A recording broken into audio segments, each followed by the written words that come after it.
Hi, everyone. Thanks for coming. Getting up so early. Did anyone face any chaos on their way in? No? Oh, one person. Otherwise, you're all super zen. So thanks so much for coming to hear me talk and learn about chaos. So I'm going to talk about... it's just sort of weird here. I can't see what's behind me. I'm going to talk about how chaos shouldn't be this thing that we avoid, and that if we could just use it and see it as a teacher that can actually guide us to clarity, we can embrace it and overall just be better humans and happier. So like Jeremy said, I'm a business coach and consultant. I work with some really large companies like Etsy, Audible, Australia Post. I work with really small companies like So Frenchy, So Chic, Cultivating the Design Files. And then I work with some companies that don't even exist yet, and they're just in somebody's mind. And so we sort of work through how we can get from this kind of messy, uncertain state to one of clarity, where they kind of have direction of where to go.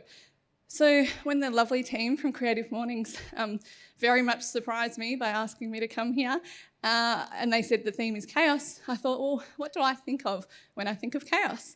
And the first thing that came to my mind was this: Get Smart.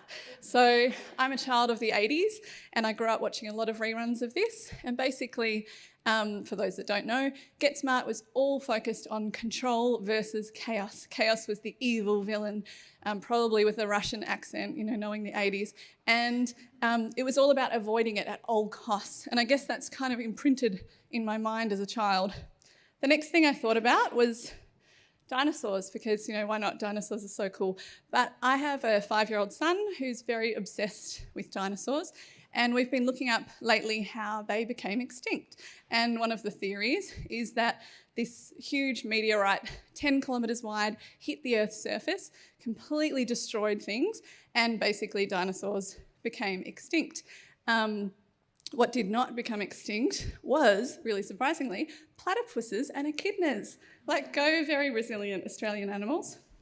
And then I thought, well, chaos is really about utter confusion, and it's about uncertainty, and it's about things suddenly appearing different to how we thought they were. So, of course, the next thing that came to mind was this: Beyonce and the elevator scene back in 2013. So, we know what happened now, or we think we do, like, hey, Becky. But back in 2013, I worked at a digital agency down the road in Collingwood, and myself and my colleagues literally spent 5 hours dissecting what is going on. It was completely chaotic. Everything we thought we knew about Beyonce was just totally changed. So I guess, I have lots of ideas of what chaos means, but I thought, why don't I go out to some really smart people in my life and ask them, what do they think chaos means? So earlier this week, I get to meet with lots of creative people in my job, which is awesome. So I talked to my friend Josh Rubin, who is the founder of Cool Hunting in the US, and he said, oh, I love word games. And then he said, chaos is the frenetic state before a complex pattern emerges. And what I really like about that is that a pattern will emerge if we can just not try and avoid this chaos. If we can accept it and embrace it and see and just sit in the moment for a minute, something will come through that allows us a way out. The next person I contacted this week is Collingwood resident and probably one of the smartest, best conversationalists you'll ever meet, woman of the world, Dr. Mei-Ling Dory, who is the founder of MD and a million other accomplishments that wouldn't fit on this slide. And so she sort of took the scientific route and said, chaos is random, dynamic complexity that has the potential to give rise to second and third order effects and equally black swans. The ability to hold oneself, feel the play, and take calculated action or risk underpins thriving in the chaos of the approaching fourth industrial revolution. We all need friends like May. The next person I talked to is a friend of mine, Kylie Lewis, who's the founder of Ovkin, and she's just started her PhD in behavioural science. And so she sort of just sent this screen grab, and she was like, this is chaos, this is my life right now. And then she said, notice I've got focus at will out the front, but I'm not focusing. And then she said, and then I think chaos is just trying to get the kids to school on time in uniform with full lunch boxes. And then I think about September 11, thinking about chaos can be pretty chaotic. And finally, I went to the source of all wisdom, the man who's the most zen in my life, my best friend, my husband, Jerome Ribeiro, who said, "Chaos is not comfortable, but inevitable. Chaos is a hard thing to embrace. Chaos comes from my lack of awareness. It disrupts my flow. Chaos is a response to my emotions. I create my own chaos. My attachment to situations and things brings about chaos when these are disrupted. Chaos is change. Nothing is permanent." And what I love about that is the line that I create my own chaos. And, you know, truth be told, we've been married for 10 years. I create a lot of his chaos. But in all seriousness, you know, we're not in Yemen, we're not in Syria, we're not in Rwanda. We are very fortunate to be in Australia and have so much around us and have access to so much. And I think sometimes we do create our own chaos by stressing about things that are just not that important. So overall, I thought, hang on, I'm just thinking I'll have a glass of water. I thought, okay, really, if I really think about it, what is chaos? And to me, it's this. It's where life is disconnected. It's where there is a gap between what we think we should be doing or how we internally feel and the kind of external self that we portray. And I think the moments in my life when I felt the most chaos and chaotic are really when you're putting your first last and your last first. And that really means, you know, when I've been putting things that are the most important to me, the things that have the most meaning on the back burner, and I've let a whole lot of trivial crap come through that might be urgent, but it's not important.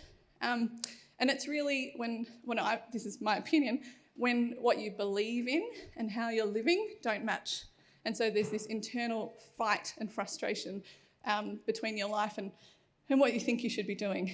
And so, like I said, I work with lots of clients and I try, they do the work, I'm just the guide. We try and move them from chaos to clarity, but they're really their stories to tell, and it's not up for me to say that they're in chaos in the first place. So I thought today I'd talk about two instances in my life where I definitely felt chaos and how I actually moved through to a state of clarity. So 2015, this is obviously Dawson, not me, but I totally could have been that picture in early 2015. I was very much channeling Dawson vibes. I was in an executive role. I was looking after 3 different teams, all with huge personalities. We were trying to hit crazy revenue goals. We were launching the business into 3 new countries. And I just felt frenetic. My son wasn't sleeping.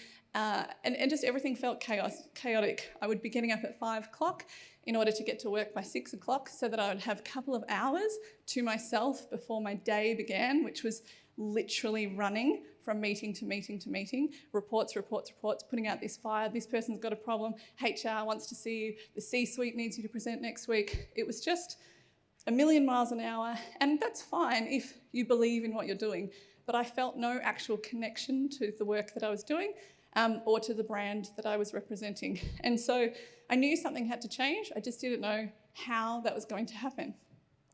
The second time, I felt chaos lots of times, but we can't be here all day. The second time was last year. My mother, who was my best friend, dropped dead suddenly. She wasn't feeling well, and within 45 minutes, she was gone. And obviously that huge impact, it was like a bomb had gone off in my life, and I started questioning everything. And surprisingly, she died April 20th. On April 19th, I circled that date in my planner because I was like, life is just so good right now. I have all these new clients, I'm meeting such interesting people, I have got time for my friends, I've got time for my family, like, thank you, world. And that's actually most of the time when chaos shows up, to be like, you think you've got it sorted, let's throw you a curveball and see how you figure it out. And when I started thinking, how did I actually get from those intense moments of chaos to a more clear mind, and also how did they help fuel a more meaningful existence for me, it actually very much replicated a framework that I work with when I consult to people with marketing. Does anyone work in marketing or branding here? Yes? Oh, you're all very well dressed, you marketing folk. But yeah, basically Marketing 101 starts with the buyer cycle, which is a cycle, and it's basically where any business or brand needs to guide their audience. So you have awareness, say Jeremy is talking to a friend and they say, oh, Jeremy, there's this hip new bar and you should maybe have your 30th there. And he says, oh, thanks, bro. And so he then, because that's how he speaks, he goes into a state of research. So he might jump on Broadsheet, he might check out social media, he might look at their website. Then he goes to a point of evaluation where he really thinks, this is my 30th, everyone cool's coming. Do I really want to go to this new place that I don't know, or do I want to just stay with tried and true, my favourite restaurant? Then he gets to a point of purchase. And so that can be one of the hardest parts of marketing, to just figure out why people are or are not converting. So, that might be that when he goes to book, it's not an easy system, that it's so hip and cool, you can't book. Or that, another restaurant has a private dining room, or they have his favourite wine. There are different variables. And then the last point is post-purchase, and that's kind of the part that most companies forget to work on, and it's actually the most important. And that is actually building the loyalty. So that's, him getting an email 12 months later being like, hey, Jeremy, we know you had the coolest party here last year. Do you want to come back? We'll throw in a bottle of wine. It's about building up your business to a point that people become ambassadors or advocates for it. So you might be like, Fiona, you're so lame. Your mum just died and this is what you're thinking about? But if you follow through with me, I'll explain. So the first stage is awareness. Obviously, I was very aware that my mother had died. I was less aware when I was in this exec role that things needed to change. It took people outside of work telling me that I didn't see myself. And it took a few months for me to figure out that actually I really need to make a decision. And it started with sort of saying, what do I value and what's the legacy? I have a 5-year-old son. Do I want him to think that work means being stressed out, being angry when you wake up, being, pissed off, putting it before everything else? Or do I want him to see that work can actually be really enjoyable and you can wake up calm and enjoy your day? So it's really about stopping and saying, what do you most want? And in that first instance, I wanted freedom more than anything else. I did not want to feel locked down to something. I wanted more creativity in my role and more diversity. So the second stage is research. And I went down to the Ringwood Library, I live in Warrandyte, and literally borrowed every single book on grief. I could probably write a book on grief. I went into listening to every podcast, everything else, and figuring out how can I get things to change and who else has made this happen, because nothing is new. We might think we're like a little unicorn or snowflake, but we're not. Sorry, harsh guys. But basically, there's probably somebody in your circle that has gone through exactly what you're going through, and if you can seek them out and find the lessons, whether it's to start your own business, whether it's to, move through the journey that is grief. The third stage is evaluation, and it's really about saying to yourself, I'm aware that something's wrong, I've researched the steps to get out of this situation. However, am I going to confront this reality now or later? And it's not now or never. It's now or later, it will happen. If you keep working at such a stressed out, chaotic state, something will break. It could be your spirit, it could be your mind, it could be your marriage, but something will break, something has to give, which is why you see so many people that are super fit in their 40s having heart attacks, because they're not dealing with what's going on. When my mum died, I researched and I found this cool YouTuber, and her mum had died, and she said, the best thing I did was see a psychologist. And I was like, okay, let's try that. And I saw a psychologist who said to me on my first session, either I see you tonight, I see you in 12 months, I see you in 5 years, or I see you in 10 years when you have not dealt with what's happened and it's causing havoc in your life. So it's now or later, figuring out the pros and cons. When I decided to quit my job, it was exactly 1 month after we bought our first house, which, I'm sure my husband thought was really great. But it's about, figuring out the pros and cons. And am I going to be a victim and just sit and bitch and moan about my job? Or am I going to stand up and do something about it because I'm the only person that can? The fourth stage was purchase, which is, obviously you can't purchase something to just wipe out all your worries, although wine, totally helped. But it's about getting the buy-in from others. So like I said, I had to sit with my husband and say, if I halved the salary that I'm on right now, are we going to be okay? It's about taking the leap and implementing and executing. So I took 4 months to work on my business while I was still employed. I wrote a list of everybody that had ever asked me anything about marketing. I went to meet them, I validated my business idea, I figured out what I could charge, what services I was going to go with, and I really committed to that change. And then the final stage, I guess, is really sharing your knowledge and taking everything that you've learned to, I think, help other people. And so, I tend to do a lot of workshops, or I send a free weekly email, because I know that there's a lot of people that helped me when I was looking to get out of that state. And so I'm trying to, pay it forward. It's also about being okay with the pivot parties that will come. When I set out my business idea 3 years ago, it has completely changed to what I'm doing now, and you have to be okay with that. And the other thing that comes in the post-purchase stage after you've made this big commitment is cultivating resilience. It's not easy to go into a boardroom and just have Fiona Killackey Consulting and stand behind my name that's not Amazon or Mimco or Country Road Group or Audible or any other big name I've worked with. It's just me, and you have to sort of step into that. And just cultivating new skills. Like, you might be able to tell, I'm an introvert, this is not my native playground to do talks, but you have to step into it and challenge yourself. Nobody's there, you don't have a boss suddenly who's going to whip your ass. So how did I kind of get clear, and what was kind of the outcome of all of that work that really was fueled by a state of chaos to begin with? So in 2015, oh look, I'm wearing the same dress. Wow, didn't buy anything new, sorry guys. So I won my first client before I left. I launched my consulting business before I left my job. I did that after hours, I wasn't on company time. I resigned, I set my weeks, I work roughly 3 days a week. And I hung out with my family. I'm so glad, because my mum died quickly after that I had that time to just hang, go to their house, sit on their couch, just shoot the breeze. And now 3 years later, 98% of my work has come through word of mouth. And I think that's because when you actually like what you do and you bring a good energy to it, people can feel that, and they're more likely to recommend your services or anything that you're doing in your life. If people can see you actually engaged in it, then they're going to support you. And I'm actually making more money, which money's not a huge driver for me, but as you can see, I wear the same dress everywhere. But I am making more money now working 3 days a week than I was in that job. In 2017, like I said, I did a huge amount of research after my mum died, and I realised there was not one portal to find this information.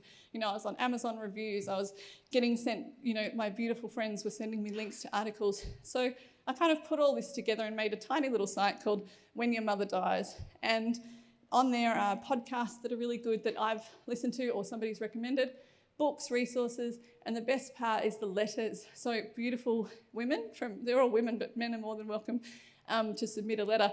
They have actually written a letter to somebody whose mother has just died. And some of them, their mum died a year ago.